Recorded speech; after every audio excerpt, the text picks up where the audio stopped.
आज से शुरू करने जा रहे हैं कक्षा 9वीं के अध्याय 5 को शुरू करने जा रहे हैं। तो अध्याय 5 में दिया हुआ है एक चर का रैखिक समीकरण दिया हुआ है। तो चलो टाइम वेस्ट नहीं करते हैं, डायरेक्ट प्रश्नावली के प्रश्नों में चलते हैं। बहुत आसान प्रश्न है, कैसे बनाना है इसको मैं आपको बताता हूँ।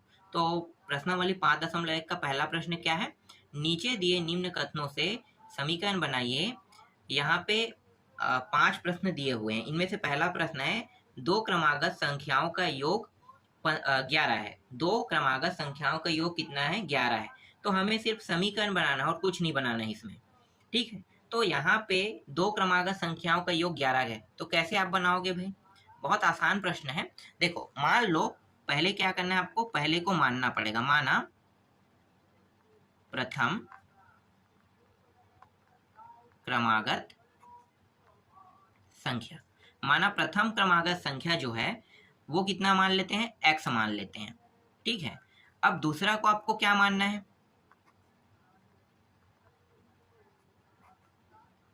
संख्या। दूसरा क्रमागत संख्या आप क्या ले सकते हो, क्योंकि एक चर वाला है तो दूसरे को आप क्या मान सकते हो, y तो नहीं मान सकते। तो क्या मानोगे भाई, आप x+1 मानोगे, ठीक है। क्या मानोगे, x+1। यही क्यों मान रहे हो, आपके मन में अब प्रश्न आ रहा है कि हम एक को x मानते हैं और दूसरे को x+1 मान रहे हैं, क्यों? देखो मैं आपको अब समझाता हूँ, ठीक है। अभी मैं आपको एग्जाम्पल बता रहा हूँ, आपको इसको नहीं लिखना है, ठीक है। ये एग्जाम्पल है। प्राकृतिक संख्या क्या होता है, प्राकृतिक संख्या, प्राकृतिक संख्या 1, 2, 3, 4, 5 इस तरह से आगे बढ़ते जाएगा, यही प्राकृतिक संख्या है। तो पहले में हमें 1 प्राप्त होना चाहिए प्रथम संख्या में, दूसरे संख्या में हमें 2 प्राप्त होना चाहिए।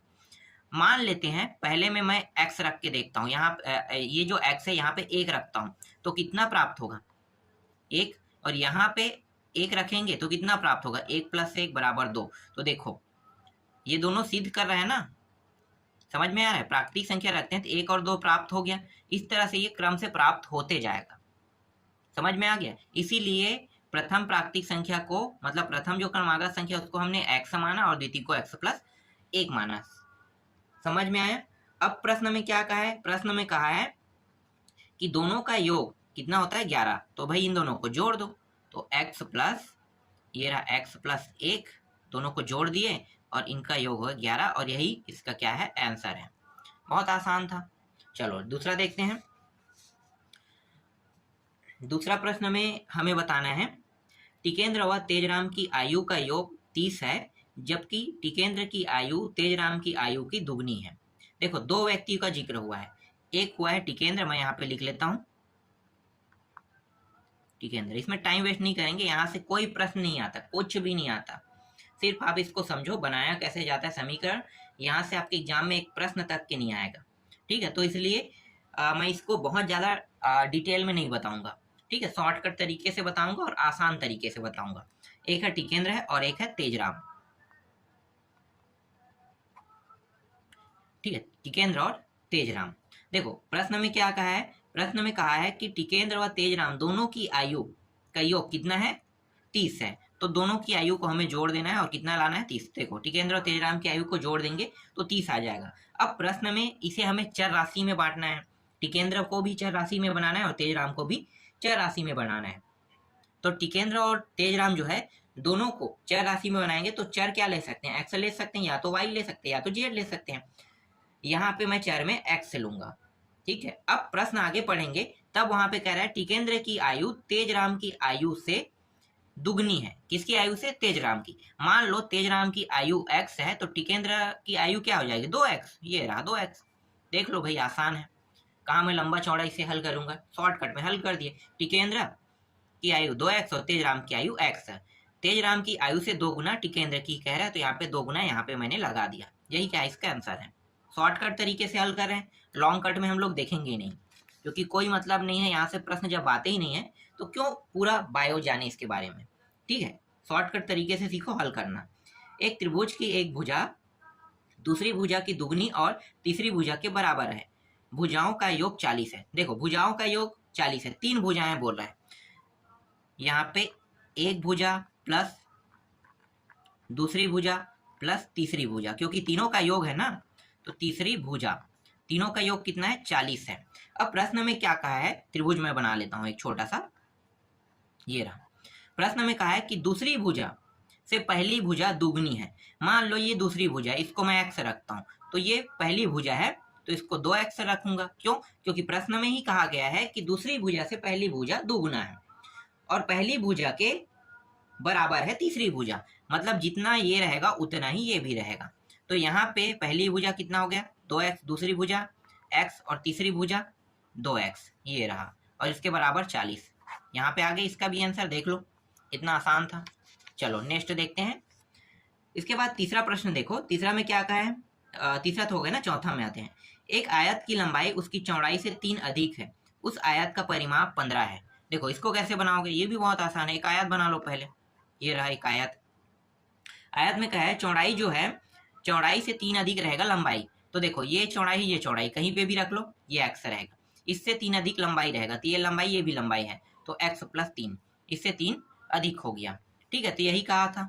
अब क्या कहा है प्रश्न में कि परिमाप का है, परिमाप, तो परिमाप कितना होगा, आयत का परिमाप 15 होगा। तो देखो कैसे बनाओगे भाई, मैं आपको यहाँ पे एक चीज समझा देना चाहता हूँ आपको कि परिमाप का सूत्र क्या होता है। अगर आपको याद नहीं है सूत्र तो देखो कैसे बनाते हैं। मैं यहाँ पे परिमाप लिखता हूँ। परिमाप में होता है ये लंबाई और ये लंबाई, कितने हैं, लंबाई 2 है ना, तो 2 लंबाई, तो ये रहा 2 लंबाई, और 2 चौड़ाई भी है, तो +2 चौड़ाई। देख लो ये लंबाई है, ये चौड़ाई है, ये लंबाई, ये चौड़ाई है, सभी को जोड़ देंगे, तो जोड़ेंगे क्या हो जाएगा, 2 लंबाई + 2 चौड़ाई, इस तरह से होगा। 2 2 दोनों में तो बहिष्ठ निकाल लो, ये हो गया लंबाई + चौड़ाई। देखो परिमाप का सूत्र इस तरह से बना है। अगर आपको याद नहीं है तो आपको याद करने की भी आवश्यकता नहीं है, आपको सिर्फ आयत पता होना चाहिए। एक आयत में 4 भुजा होते हैं, जिनमें से 2 भुजा लंबाई होता है और 2 भुजा चौड़ाई होता है। दोनों को जोड़ देंगे तो 2 लंबाई 2 चौड़ाई, दो जो है दोनों में है तो बहिष्ठ निकाल दो, लंबाई + चौड़ाई, इस तरह से आयत का सूत्र बन गया। समझ में आया ना, सूत्र कभी भी याद करने की आवश्यकता नहीं है। अगर किसी का चित्र दिया है तो चित्र से ही सूत्र बनता है, बहुत आसान होता है सूत्र बनाना। और क्षेत्रफल कैसे निकालते हो, एक लंबाई और एक चौड़ाई दोनों को गुणा कर दोगे, ये लंबाई और चौड़ाई है, चाहे इन दोनों को गुणा करो चाहे इन दोनों को गुणा करो, क्योंकि मान तो सेम ही रहता है, तो ये आयत का क्षेत्रफल हो जाएगा। इस तरह से क्षेत्रफल का सूत्र भी बन जाएगा।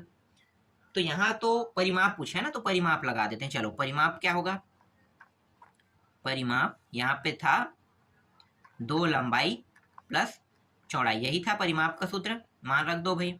2 लंबाई कितना है, देखो x + 3, और चौड़ाई कितना है, x, ये रहा, यही क्या है, इसका आंसर है। ठीक है, और परिमाप का मान कितना था, 15, तो यहाँ पे आप 15 लिख लो इस तरह से। तो ये रहा इसका आंसर, और कुछ नहीं करना है, बस इतना ही करना था आपको। आगे देते हैं 5वां प्रश्न को। 5वां प्रश्न में क्या क्या है, रमेश, दिनेश और सतीश 3 व्यक्तियों का नाम दिया है। चलो भाई लिख लेते हैं, रमेश, दिनेश और एक है सतीश। ठीक है, 3 व्यक्ति है। अब यहाँ पे अनुपात में दिया है, चलो इसको अनुपात में बना लेते हैं, क्योंकि ये 2 अनुपात है, ये 3 अनुपात है और ये 4 है, इस तरह से। और इन सभी को जोड़ोगे तो कुल जो रहेगा, पेंसिल की बात कर रहे हैं। ठीक है, तो पेंसिल, यदि पेंसिल की कुल संख्या 18 है तब समीकरण बनाइए। कुल संख्या 18 बहुत आसान है। इस तरह से अनुपात में, इसका मतलब ये है कि हमें सबसे पहले इसमें हमें गुणा करना है, इसको इस तरह से कोष्टक में कर लो, गुणा करना है x का। तो जब इसमें गुणा x करेंगे तो ये x Ramesh, x Dinesh, x Satish हो जाएगा। तो रमेश का जो मान है वो तो 2 है, और दिनेश का 3 है, और सतीश का 4 है, तो कितना हो जाएगा, 2x। ठीक है, अब ये जुड़ रहा है, प्लस हो जाएगा, अनुपात की जगह में प्लस आ जाएगा, यहाँ पे 3x, ये भी प्लस, और ये 4x, और सभी का योग कितना हो रहा है, कुल 18, तो ये रहा आंसर 18। देख लो, इस तरह से आपको समीकरण बनाने थे, बहुत आसान था, बन गया। कुछ नहीं करना है, ना तो आपको समझाने की आवश्यकता है, ना तो कुछ करने की आवश्यकता है। यहाँ से प्रश्न बनते भी नहीं है, सिर्फ समीकरण बनाने के लिए कहा है, इसलिए मैं यहाँ पे शॉर्टकट तरीके से बना रहा हूँ। और ज़्यादा समझाता तो और टाइम वेस्ट होता और थोड़ा सा डिफिकल्ट होता, तो ज़्यादा मैं नहीं समझाया हूँ, इसीलिए आगे के प्रश्नों को देख लेते हैं। देखो अब अगला जो प्रश्न है उसमें क्या है, नीचे दिए गए समीकरण को हल कीजिए। हल करने के लिए कहा है, देखो हल करना है ना, तो भैया हल कैसे करोगे। पहला प्रश्न देखो, टफ नहीं है प्रश्न, प्रश्न बहुत आसान है। 5x + 2 दिया है और बराबर यहाँ पे 17 दिया है। हल कैसे कर सकते हो? हल करने का मतलब है मुझे ये x का मान चाहिए, x का मान निकालना है। ठीक है, तो x का मान कैसे निकालोगे? यहाँ पे 2 है और यहाँ पे 17, क्या होगा? ये जो 2 है ना, इसको इस पार ले जा सकते हैं कि नहीं ले जा सकते? ले जा सकते हैं। और क्यों ले जा रहे हैं?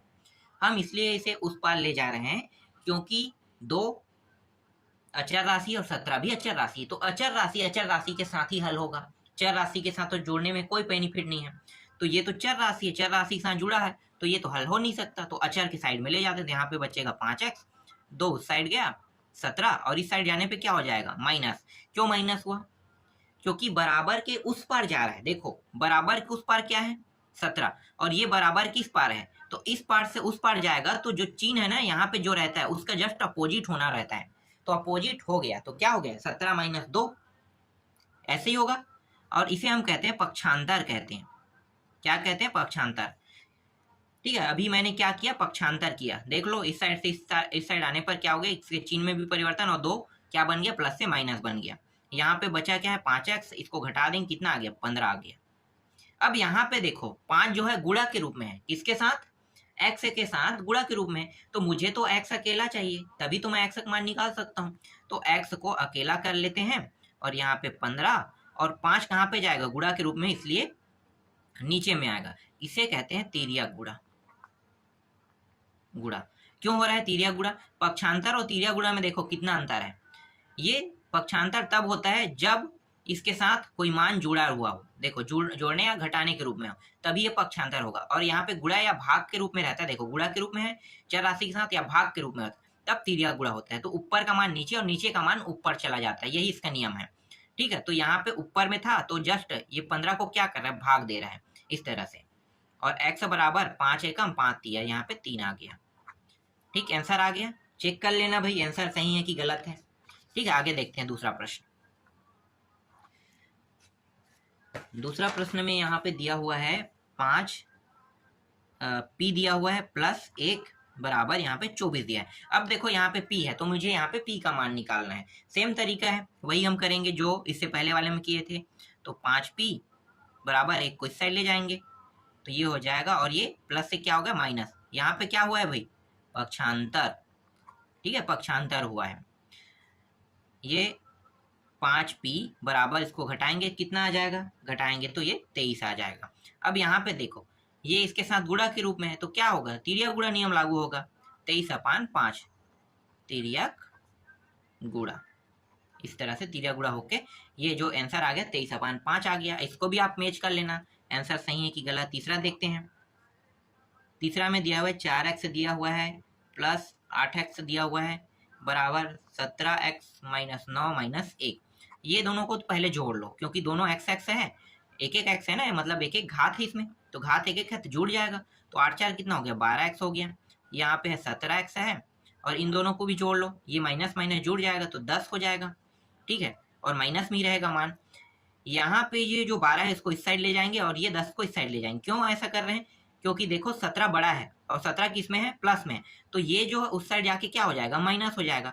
तो 17x और 12 इस साइड आके माइनस 12 हो गया, और ये इस साइड आके क्या हो गया? प्लस में 10 हो गया। और अभी मैंने क्या किया? पक्षांतर किया है ना, इसे हम कहते हैं पक्षांतर। समझ में आ रहा है? पक्षांतर कब होता है? पक्षांतर तब होता है जब कोई संख्या चर राशि के साथ जोड़ने के रूप में हो या घटाने के रूप में हो। गुणा और भाग होने पर क्या होता है? वो तिर्यक गुणा होता है। ठीक है, आगे देखेंगे। यहाँ पे इन दोनों को घटाएं, कितना आ जाएगा? 5x आ जाएगा, और यहाँ पे 10 है। यहाँ पे 10, यहाँ पे देखो 5 गुणा के रूप में है उसके साथ, तो क्या होगा? तिर्यक गुणा होगा। यहाँ पे बचेगा x, ये रहा। अब यहाँ पे क्या हुआ है? तिर्यक गुणा हुआ है। इसका मान कितना हो गया? पूरा भाग देंगे तो 5 दूनी 10, 2 आ जाएगा, 2x। ये रहा इसका आंसर, फाइनल आंसर 2x। देख लो भाई, इसको भी मैच कर लेना आंसर में। इसके बाद देखो चौथा प्रश्न। चौथा प्रश्न में क्या दिया है? -7 दिया हुआ है प्लस 3t दिया हुआ है माइनस 9t दिया हुआ है बराबर 12t और -5 दिया हुआ है। ठीक है, तो यहाँ पे देखो टी पहले से है, पहले टी वाले को हल कर लेते हैं, और ये -7 जैसा वैसा रखो। यहाँ पे प्लस है, माइनस में है, तो क्या होगा? घट जाएगा। और बड़ा संख्या किस में है? माइनस में, तो माइनस चिन्ह बड़ा का ही रहेगा। इस तरह से ये 6t हो गया, 12t और -5। यहाँ पे इसके जो संख्या वाला मान है इसको इस साइड ले आते हैं, तो ये -7 और प्लस हो जाएगा 5 में, और ये देखो ये माइनस में उस साइड ले जाएंगे तो 12t यहाँ पे है और ये प्लस 6t हो जाएगा। पता चल रहा है क्या हो रहा है, यहाँ पे कौन सा नियम लगा है, पक्षांतर। अब मैं लिखूंगा नहीं, आपको अब पता चल गया होगा 3 प्रश्नों से कि यहाँ पे कौन सा नियम लगा है, पक्षांतर नियम। इन दोनों को हल करो तो -2 आ जाएगा, ये प्लस है, ये माइनस है, ये प्लस है, और माइनस वाला बड़ा है इसलिए माइनस में 2 आएगा। और यहाँ पे दोनों प्लस में है, देखो ये दोनों में प्लस में है, तो जुड़ के कितना हो जाएगा, 12 और 6 18t हो जाएगा। t इसके साथ गुणा के रूप में है, मतलब -2 अपान ये हो जाएगा 18, गुणा के रूप में इसलिए तिरिया गुणा के रूप में नीचे आ जाएगा, यहाँ पे बचेगा t, 2 एकम 2 निया, मतलब यहाँ पे 1/9 आ जाएगा t का मान। ये रहा t का मान 1/9 और माइनस में है, इस तरह से ये चौथा भी बन गया। समझ में आ रहा है ना मैं जो आपको बता रहा हूँ वो। चलो आगे देखते हैं। इसके बाद पांचवा देखो, पांचवा कैसे हल होगा। पांचवा प्रश्न जो है वो है 3z - 2 दिया हुआ है और प्लस 5z दिया हुआ है और बराबर यहाँ पे 2 है। पहले इस 3 को अंदर गुणा कर दो तो ये हो जाएगा 3z माइनस 3 दूनी 6 हो जाएगा। अब ये 5z बस है यहाँ पे और ये 2 है। z वाले को हल कर लो भाई, कितना होगा, ये दोनों प्लस में तो जुड़ जाएगा, तो 5 3 8z हो जाएगा और यहाँ पे -6 बचेगा और ये 2, ये -6 जो है उस साइड चला जाएगा तो यहाँ पे बचेगा 8z, 2 और प्लस 6 हो गया। कौन सा नियम लगा यहाँ पे, पक्षांतर नियम लगा है। ठीक है, ये 6 जो उस साइड गया किस नियम से, पक्षांतर नियम से। इन दोनों को जोड़ेंगे तो ये 8 हो जाएगा और ये 8z। यहाँ पे z गुणा के रूप में है, इसका मतलब क्या होगा, ये भाग करेगा इसे, तो z का मान कितना प्राप्त हो जाएगा, यहाँ पे तिरिया गुणा नियम लगा है तो z बराबर यहाँ पे 1 आ गया। देख लो z का मान यहाँ पे 1 प्राप्त हो गया। इस तरह से आपको बनाना है भाई। चलो अंतिम प्रश्न देख लेते हैं, छठवां प्रश्न। छठवां प्रश्न कैसे हल होगा, तो यहाँ पे -2 है प्लस x + 4 दिया हुआ है और बराबर 8x दिया हुआ है। ये -2 प्लस का अंदर गुणा करेंगे तो x + 4 का यही रहेगा और बराबर 8x, इस तरह से। ठीक है, कोष्ठक हटा लेते हैं, आसान हो जाएगा। अब यहाँ पे देखो ये दोनों नंबर में है तो आसानी से ये हल हो सकता है। तो कितना आएगा, प्लस में 2 आएगा क्योंकि प्लस वाला जो चिन्ह है मतलब संख्या है वो बड़ा है, तो 2 आ गया और प्लस x और ये हो गया 8x। इसको उस पार ले जाओ तो यहाँ पे बचेगा 2 और 8x माइनस x। कौन सा नियम लगा, पक्षांतर नियम। 2 बराबर यहाँ पे घट जाएगा तो क्या हो जाएगा, 7x हो जाएगा। 7 गुणा के रूप में है, इसका मतलब अब तिरिया गुणा लगने वाला है, तो ये 7 कहाँ पे आएगा, नीचे में। इस तरह से 7 नीचे में आएगा, तो x का मान कितना प्राप्त हुआ, 2/7। देख लो इस तरह से आंसर यहाँ पे x का मान 2/7 हो गया। तो आज के इस वीडियो में बस इतना ही मैं आपको बताऊंगा, बाकी जो है वो आपको नेक्स्ट वीडियो में बताऊंगा।